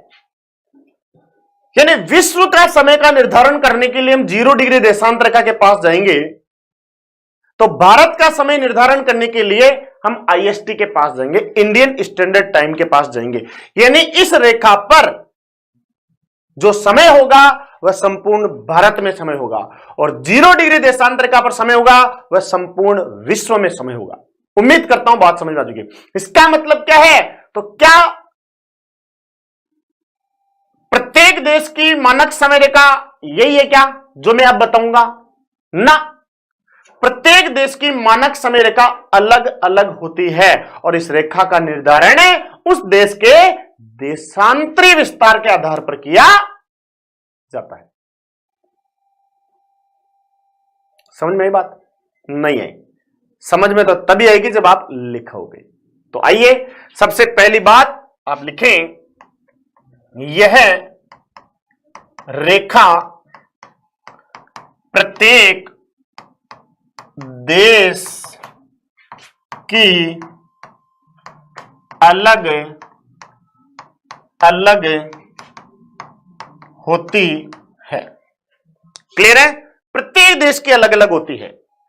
इस रेखा का निर्धारण, इस रेखा का निर्धारण उस देश के देशांतरीय विस्तार के आधार पर किया जाता है। समझे बात को? शाबाश। तो इस रेखा का निर्धारण प्रत्येक देश के देशांतर विस्तार के आधार पर किया जाता है। तो सपोज देख, मैं आपके सामने एक छोटा सा प्यारा सा एक भारत बनाता हूं और उसी के आधार पर मैं आपको समझा देता हूं। तो ये लगभग आपके सामने मैं इंडिया का मैप बना रहा हूं, ठीक है?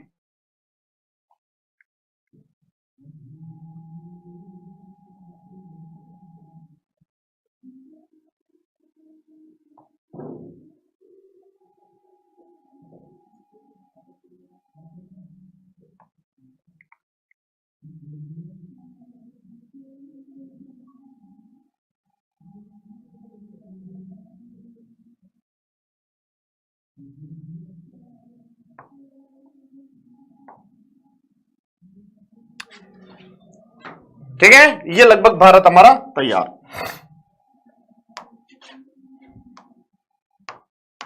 इसमें ये नेपाल आ जाता है, यहां पे ये भूटान आ जाता है, ये बांग्लादेश है, ये चाइना है, ये पाकिस्तान है, नीचे की तरफ श्रीलंका आ जाता है।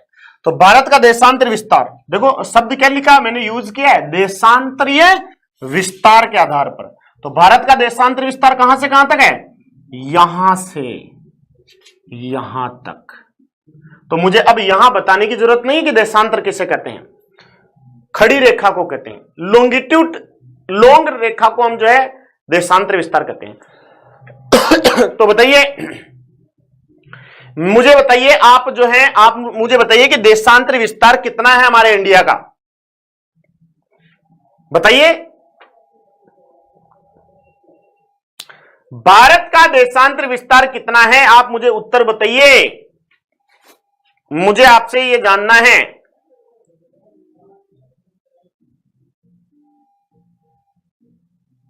सर मेरे को भी आता है इंडिया का मैप बनाना, बहुत बढ़िया बात है।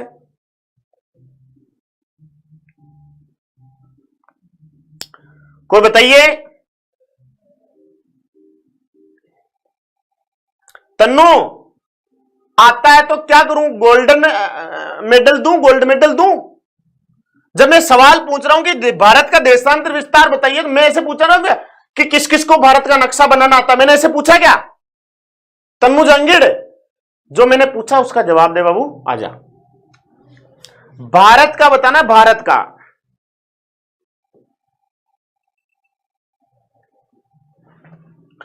देखो आरिफ खान जी भारत का अक्षांश विस्तार बता रहे, 8 डिग्री 4 मिनट से 37 डिग्री 6 मिनट। नहीं जी, बता देंगे। अभी तक नहीं आया यार, गजब मतलब उत्तर दे रहे हो। 8 डिग्री 47 मिनट, वेरी गुड रे, वेरी गुड। अरे वारे वारे, मजा आ गया। अभी तक एक भी जने का ना भारत का देशांतर विस्तार नहीं आया है। केवल अभी एक लड़के का आया है, आशीष मेरोठा, 68 डिग्री 7 मिनट, 97 डिग्री 25 मिनट, शाबाश। 68 डिग्री 7 मिनट, शाबाश। आशीष ने अकेले ने उत्तर दिया, बाकी सब के सब फूटे ढोल हो तुम, किसी काम के नहीं हो। अरे रोटियां तोड़ रहे हो घर पे बैठे बैठे।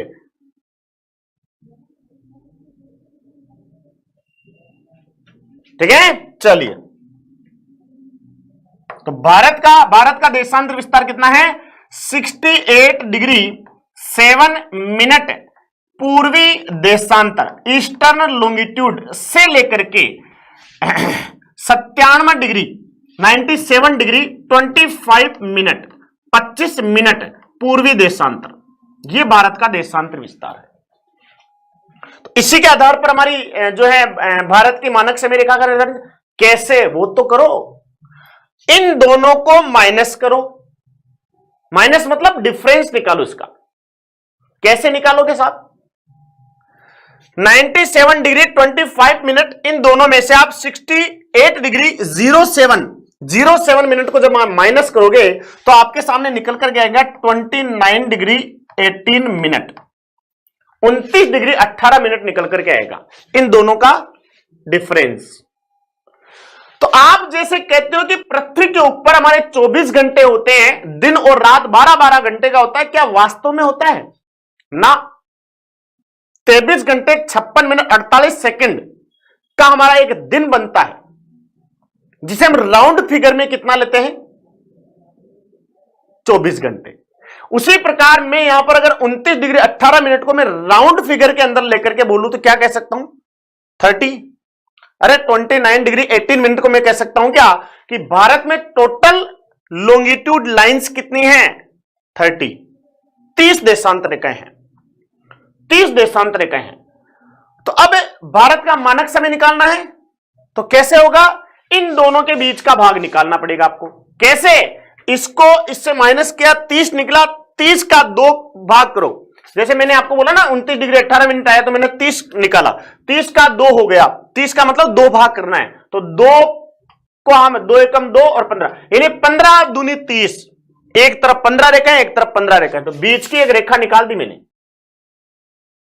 इसे मैंने कहा 82 डिग्री 30 मिनट ईस्ट लॉन्गिट्यूड, यानी कि भारत की मानक समय रेखा वर्तमान में कौन सी है? तो भारत की मानक समय रेखा का नाम आता है 82 डिग्री 30 मिनट। तो अब आप यहां पर लिखिए दूसरा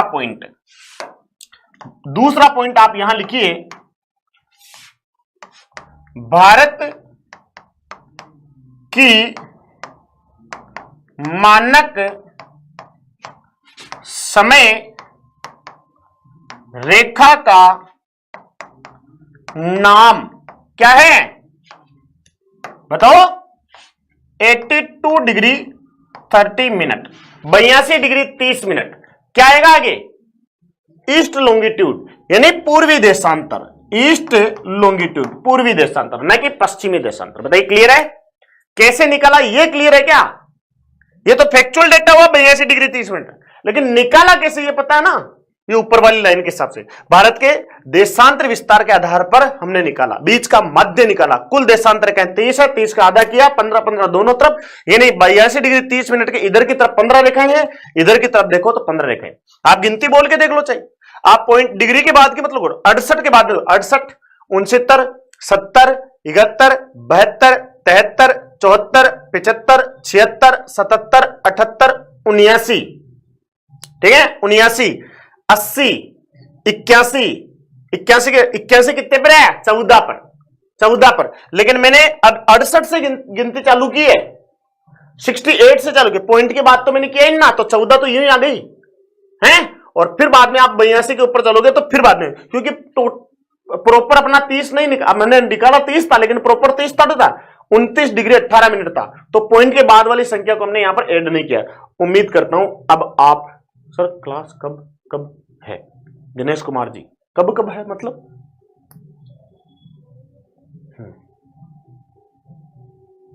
चलिए शाबाश।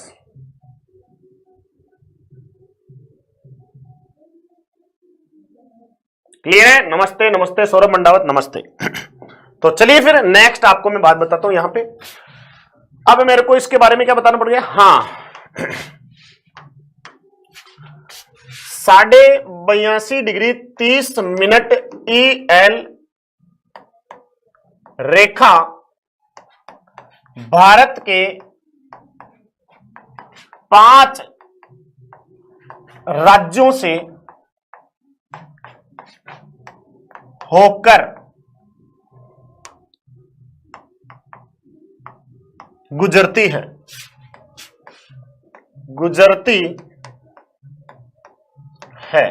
ठीक है, ये ध्यान रखेंगे। और वो 5 राज्य कौन कौन से आते हैं तो ध्यान रखेंगे। 5 राज्यों के नाम मैं आपको लिखता हूं। तो सबसे पहले आता है आपके सामने यूपी, यूपी के बाद आता है एमपी, एमपी के बाद आता है छत्तीसगढ़, और छत्तीसगढ़ के बाद में आता है आपके सामने ओडिशा, ओडिशा के बाद में आता है आंध्र प्रदेश, ठीक है। और यूपी के कौन सी स्थान पर ये जो है एंटर करती है तो नैनी नामक स्थान पर, नैनी में प्रवेश करती है, नैनी के अंदर जो है रेखा प्रवेश करती है, ठीक है। चलिएगा नेक्स्ट एक लाइन और लिखेंगे आप मेरे कहने से। भारत का समय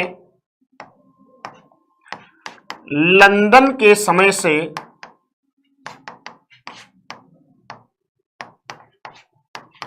5 घंटा 30 मिनट 5 घंटा 30 मिनट आगे है, आगे है, ठीक है, आगे है, पीछे नहीं है, ध्यान रखना। और इसके अलावा एक और लाइन लिखो। कौन सी लाइन बच गई? पृथ्वी पर सूर्य की किरणों को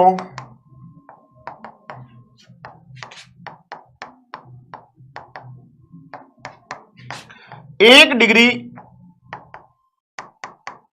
देशांतर रेखा पार करने में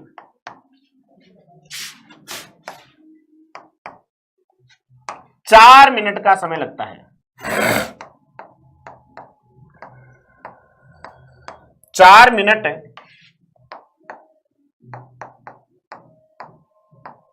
का समय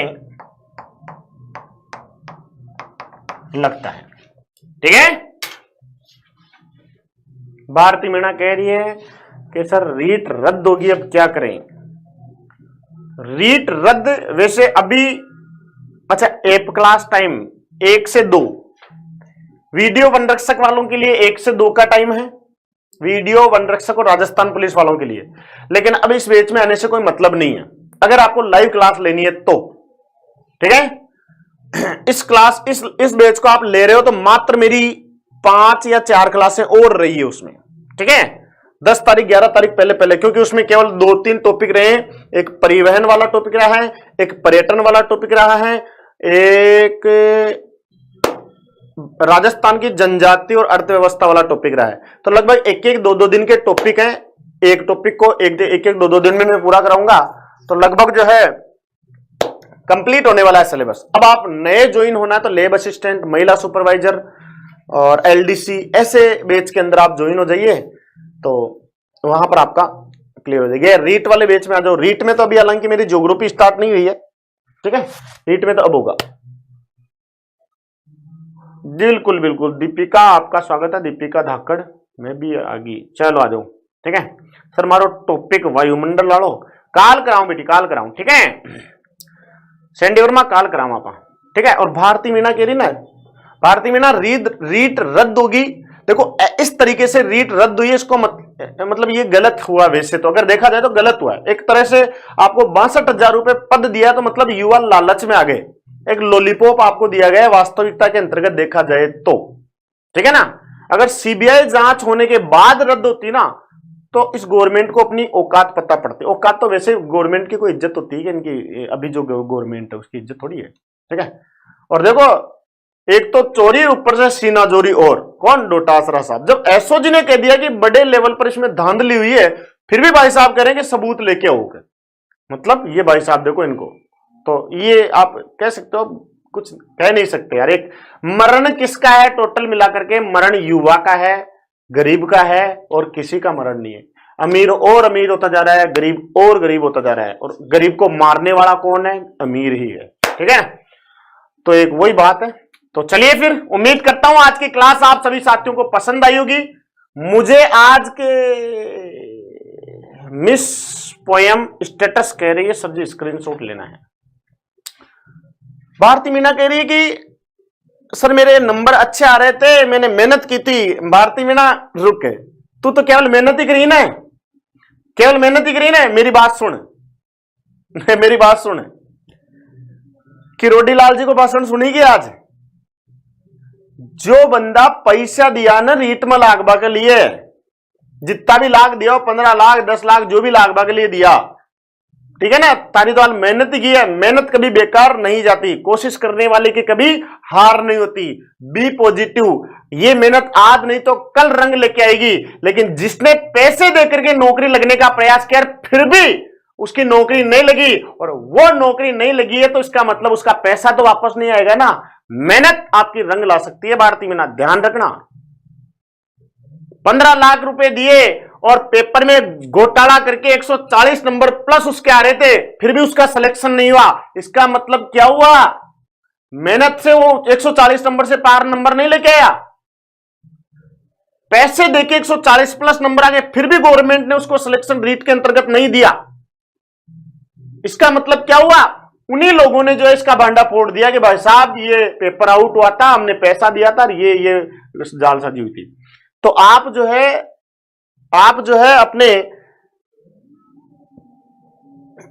है अपने उसके ऊपर अटल रहिए, तैयारी कीजिए। और अगर आपने तैयारी के अंदर गैप लेकर के आ गए ना कि मैं 6 महीने का 15 महीने का या गैप लेकर के आ गया, तो ध्यान रखना आपसे 10 स्टूडेंट आगे निकल चुके होंगे अगर आपने तैयारी में जो है थोड़ा सा ढील बरत दी या गैप लेकर के आ गए। तो एक्टिव रहो, स्वस्थ रहो, घर वालों का ध्यान रखो, और अच्छे तरीके से अपनी तैयारी को सुचारू रूप से चालू रखो। पढ़ाई में गैप तभी आना चाहिए जब सिलेक्शन हो जाएगा। पढ़ाई में गैप बिल्कुल भी नहीं आना चाहिए जब तक सिलेक्शन नहीं होता। अंतिम सांस तक लड़ना है, अंतिम लेवल तक लड़ना है, अंतिम रिजल्ट तक लड़ना है कि इसका रिजल्ट क्या होने वाला है। ठीक है, जीवन संघर्ष से भरा हुआ है। अगर जीवन में संघर्ष नहीं होगा, जीवन में दुख नहीं होंगे, जीवन में पाप नहीं होंगे, तो जीवन जीने का मजा ही नहीं होगा। अगर पूरा का पूरा जीवन सुखी से व्यतीत हो जाएगा तो क्या होगा? अरे मुकेश अंबानी के बेटे को देखो, उसके पास किसी प्रकार की कोई टेंशन ही नहीं है, तो वो क्या जीवन है? क्या जीवन तो तुम्हारा है जो आप इतनी कठिनाइयों से लड़ रहे हो यार। ये दिन आज नहीं बाद में याद आएंगे कि मैंने ऐसे ऐसे स्ट्रगल किए थे, मैंने ये किया था, वो किया था। सुख से जीने वाला आदमी कोई जिंदगी नहीं जी रहा है। दुख देखना भी जरूरी है लाइफ में अगर आए हो तो, तब भी तो आपको कहेंगे कि यार ये तो डाउन टू अर्थ है। आज मोदी जी को आप कहते हो ना कि डाउन टू अर्थ है वो, जब उन्होंने दिन देखे तभी तो आप कह पा रहे हो।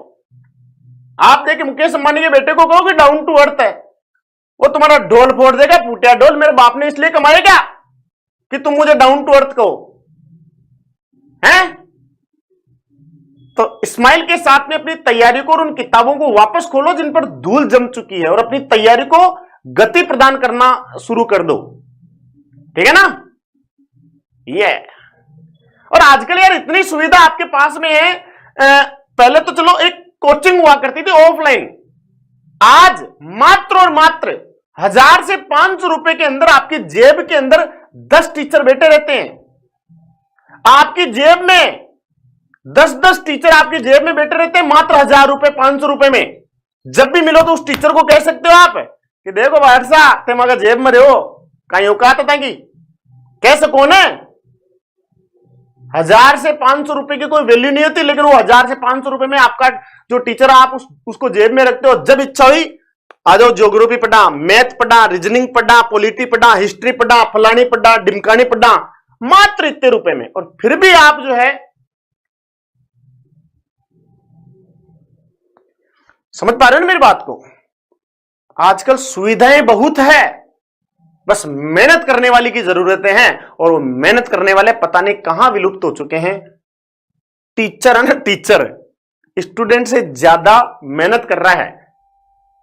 मैं आपको पढ़ने के लिए इतनी मेहनत कर रहा हूं जितनी आप अपनी नौकरी लगने के लिए मेहनत नहीं कर रहे होंगे। ये मैं 100% स्टाम्प लिख के कह सकता हूं, 100 रुपए 200 रुपए के, क्योंकि इतने मेरे पास पैसे 1500 रुपए नहीं है।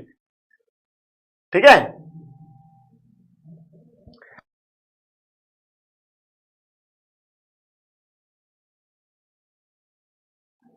ठीक है। तो चलिए फिर, उम्मीद करता हूं आज की क्लास पसंद आई होगी। ऑफलाइन कमेंट करके मुझे बताना क्लास कैसी लगी। और ये जो है आपको पीडीएफ मिल जाएगी टेलीग्राम पर, एप्लीकेशन पर नहीं मिलेगी। और अभी एडिटर सर 45% ऑफ का एक वो लगा रहे हैं, जिससे आप 10-5 टीचर को अपनी जेब में रख सकते हो। लगाओ सर, देखे एक बार, देखे 45% के डिस्काउंट के साथ में आप मनचाही रेट के साथ आप जो है ड्रीम 45 नाम का डिस्काउंट लगा करके आप जो है क्या कर सकते हो। हाँ देखो, फूटिया डोलना Vicky Pareek, rose day rose day rose day, अरे रोज डे करते तो रोजडो बन जाए फूटिया डोल, लेकिन कोई मिलली को ना ध्यान रखिए, रोजड़ा नील गाय। ठीक है, तो धन्यवाद।